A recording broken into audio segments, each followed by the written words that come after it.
How do you feel about sliding doors on a shed? I'm a big fan, and here's how I built mine.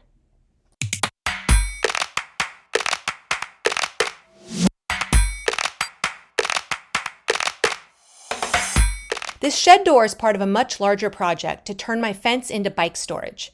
You can see the full shed build on my channel. There are a few reasons why you might want to consider a sliding door for your shed instead of a swinging door. Personally, I like the look and thought it would be easier for my kids. But if you have limited space or uneven ground in front of your shed opening, a sliding door is an excellent option. To have a door like this, you need enough exterior wall space on either side of the opening for the door to slide open.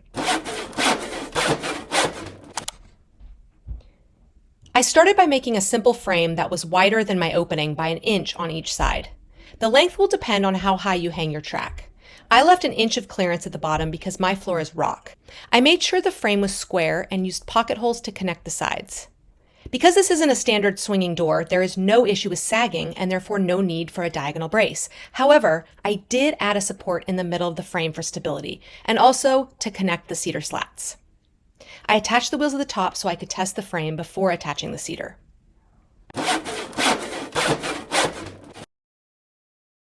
I got this on Amazon. It's a really simple sliding door hardware. It connects in the middle.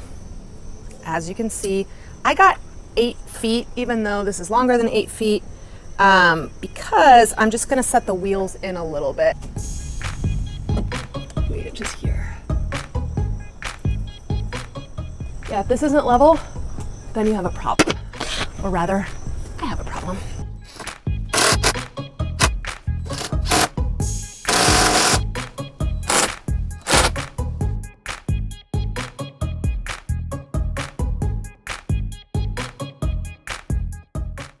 I did the same thing to the other side and attached the full 8 feet together.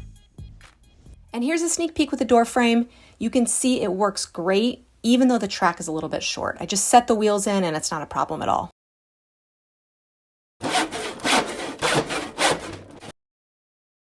Then I attached cedar tongue and groove boards together, laid the frame on top, and screwed through the frame into the back of each of the cedar boards. This way, no screw holes showed. I probably should have used adhesive, but the tongue and groove connection plus the screws make this pretty solid. Once all the slats were attached, I used a circular saw to cut it to size by following the edge of the frame. Then I attached the hardware. Next, I attached the anti-jump pieces and the stops. For the guide at the bottom, I kept it simple and used 2 L brackets. I could have used a router to make a channel in the bottom of the door, but because my door leans in and is pretty hefty, I just let the door sit on the outside of the bracket so that the weight of the door and the slight lean keeps it firm against the bracket. The track stops keep the door from going past the brackets. It would take a lot to make the door swing out, so all things considered, this was a really good solution for my bike shed. This last part is just a matter of preference, but I don't like being able to see the sliding door track in the hardware, so I'm going to attach a 1x6 piece of trim and just make this part look really clean. I have a system for attaching headers or trim on an angled ceiling. What I do, and this is what I'm going to do this time, is I cut wedge pieces at the angle to compensate for the angle. So you can see this, actually, it's cut at an angle.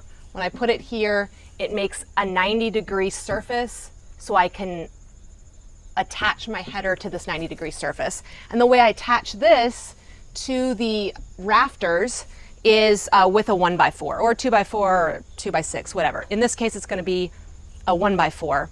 Now, it would be ideal if I had a 1x4 that would go the entire length of this, but I don't have that here. I have so much scrap wood left over that I want to use because I don't want to go back to the hardware store. So I'm actually going to make 2 pieces. I'm going to put it up, I'm going to attach these, and then I will be done. I love the sliding door. I think it's really functional and convenient. But let me know in the comments, do you prefer the sliding door or do you prefer the standard swinging door? Hey, this is Laura from The Unprofessional. Thank you so much for watching this video. If you liked it, don't forget to click the like button and subscribe. And if you like this content, you can head over to my website, theunprofessional.com, for more.